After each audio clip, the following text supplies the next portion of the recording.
नमस्कार दोस्तों, मैं प्रिंस यानी आपका स्वागत करता हूं हमारे चैनल लर्न एंड ग्रो में। आज हम बात करेंगे speed of A travelling wave.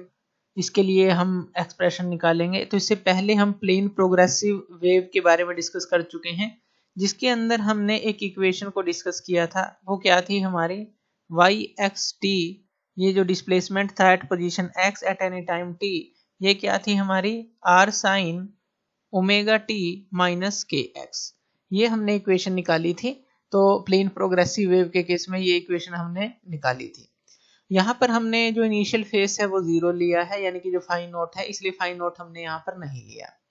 अब हम एक जो स्पीड निकाल रहे हैं ट्रैवलिंग वेव की, यानी कि जो वेव है किस स्पीड से ट्रैवल करती है। तो हम मान लेते हैं कि कोई एक वेव है जो इस तरह से चल रही है। अब ये जो वेव है हम किसी टाइम मान लेते हैं, इनिशियल फेज तो हमने 0 ले लिया है, किसी टाइम t इक्वल टू 0 पे और x इक्वल टू 0 पर ये हमने मान ली कि इस तरह की वेव है, यानी कि यहाँ ओरिजिन से स्टार्ट हुई है और इस तरह से चल रही है। तो t इक्वल टू हमने 0 लिया और x पोजीशन भी हमने अभी 0 ले ली। अब कुछ टाइम बाद, यानी कि कुछ टाइम बाद t प्लस डेल्टा t बाद, तो अगर हम दूसरी वेव देखें, यानी कि कुछ समय के बाद अगर हम दूसरी वेव का पैटर्न देखें, तो इस वेव का पैटर्न इस तरह से होगा। ये पैटर्न इस तरह से क्यों होगा? जैसा कि हम पिछले लेक्चर्स में पढ़ चुके हैं कि कोई भी वेव है वो इस तरह से उसके पार्टिकल वाइब्रेट करते हैं अप और डाउन, जो कि हमारी ट्रांसवर्स वेव होती है, और फिर इसकी डिस्टर्बेंस दूसरे पार्टिकल पर जाती है, फिर तीसरे पार्टिकल पर, फिर फोर्थ पे, फिफ्थ पे, फिर इस तरह से एक वेव बनती है। और फिर यही डिस्टर्बेंस जो है आगे जो है चलती रहती है, यानी कि पार्टिकल जो है वो सिर्फ अप डाउन मोशन करते हैं, सिंपल हार्मोनिक मोशन दिखाते हैं अबाउट देयर मेन पोजीशन, ये हमें पता है। तो अब यहाँ पर देखिए आफ्टर टाइम डेल्टा टी, तो यहाँ पर एक नया पैटर्न वेव ने ले लिया है। यानी कि अगर हम बात करें कि यहाँ पर अगर आप मान लें और यहाँ पर कोई पॉइंट मान लें, तो ये जो इसने ये पॉइंट यहाँ पर आया है और सेम फेज में है, हम मान लेते हैं कि ये डेल एक्स की दूरी पर है। यहाँ पर हमने ये पीक वाला पॉइंट माना है, आप कोई भी पॉइंट मान सकते हैं, तो उतनी ही दूरी आपको मिलेगी, क्योंकि ये जो पार्टिकल हैं ये सेम फेज में रहेंगे। सेम फेज का मतलब है जैसे कि यहाँ से पार्टिकल जो है उसके बाद जो है नीचे की तरफ वेव जा रही है, यहाँ से भी आप देखेंगे कि नीचे की तरफ जा रही है। अगर आप इस पार्टिकल की बात करें और इस पार्टिकल की बात करें, ये भी सेम फेज में है, लेकिन अगर आप इस पार्टिकल की बात करें यानी कि इसकी और इसकी, तो ये डिफरेंट फेज में है। ये यहाँ से वेव ऊपर की तरफ जा रही है, इस पार्टिकल के बाद नीचे की तरफ जा रही है। इस तरह से आप अंदाजा लगा सकते हैं कि कौन से सेम फेज में है, कौन से सेम फेज में नहीं है। तो ये पार्टिकल और ये पार्टिकल यानी कि फेस जो है कांस्टेंट रहेगा एक तरह से, इसका भी फेस वही रहेगा, इसका भी फेस वही रहेगा। अब इस इक्वेशन के अंदर हमारा फेस क्या है? ये चीज है omega t minus k x, यही तो फेस है वेव का, जो कि एक्स डायरेक्शन में, इस पॉजिटिव एक्स डायरेक्शन के अंदर जो है मूव कर रही है। तो यहाँ पर जो हमारा फेस है, हमने देखा कि इस समय बाद ये हमारा कांस्टेंट है। अगर हम ये ले रहे हैं तो ये जो फेस है, यानी कि आप इसको ऐसे लिख सकते हैं phi equal to omega t minus k x, जो है ये हमारा कांस्टेंट होगा। तो ये हमारा कांस्टेंट रहेगा। किसी पार्टिकल के लिए आप ले लीजिए, इसके लिए ले लीजिए, या पिछले वाले पार्टिकल के लिए ले लीजिए, जैसे कि ये है, जैसे यहाँ पाई बाई 2 है तो यहाँ भी पाई बाई 2 होगा।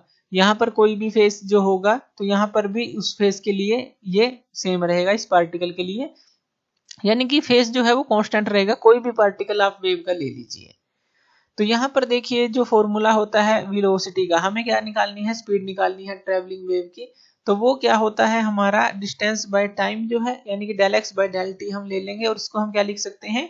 D x by d t लिख सकते हैं, अगर डेल टी को हम टेंड्स टू 0 लिखते हैं।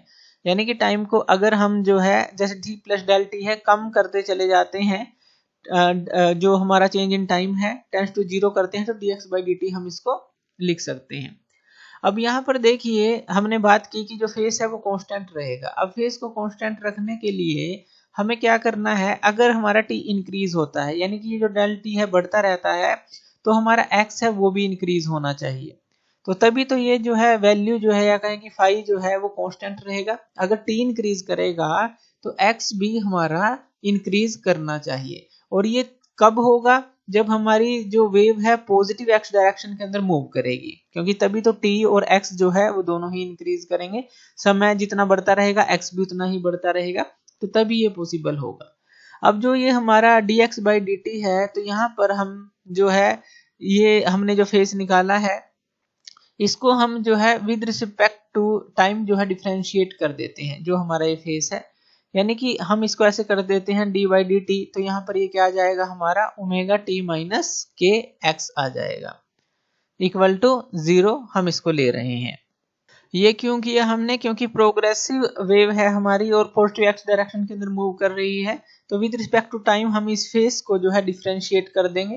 तो यहाँ पर हमारे पास क्या आ जाएगा, ये आ जाएगा omega minus k d x by d t equal to 0। ये आ जाएगा डी बाई डी टी, जब आप ओमेगा टी को करेंगे तो omega minus k d x by d t equal to 0 आ जाएगा। हमने डिफरेंशिएट कर दिया इस फेस को विद रिस्पेक्ट टू टाइम। अब यहाँ पर ओमेगा जो है वो हमारा क्या आ जाता है, वो आ जाता है के d x by d t, ये आ जाता है।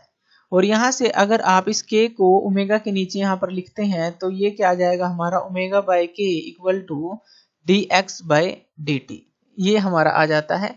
और d x by d t क्या होता है हमारा, ये जो हमने निकाला v d x by d t के बराबर है, तो आप यहाँ पर इसको v पुट कर सकते हैं, तो v क्या आ गया हमारा ओमेगा बाय के आ गया।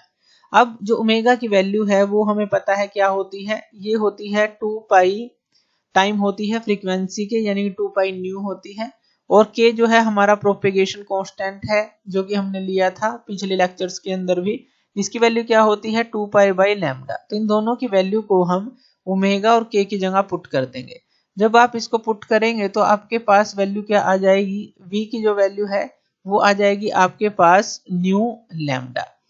ओमेगा की जगह आपने यहाँ 2 पाई लैम्डा पुट कर दिया और k की जगह आपने 2 पाई न्यू सॉरी और k की जगह 2 पाई बाई लैम्डा पुट कर दिया, तो न्यू लैम्डा आपके पास v की वैल्यू आ जाएगी। यानी कि वेलोसिटी जो है या कहें कि जो स्पीड है ट्रैवलिंग वेव की, वो इन दो चीजों का प्रोडक्ट रहती है, फ्रीक्वेंसी और जो वेवलेंथ है, इन दोनों का, फ्रीक्वेंसी ऑफ द वेव और जो वेवलेंथ है वेव की, उन दोनों का प्रोडक्ट ये रहती है, जो कि स्पीड होती है प्रोग्रेसिव वेव की v जो हमने यहाँ पर निकाली।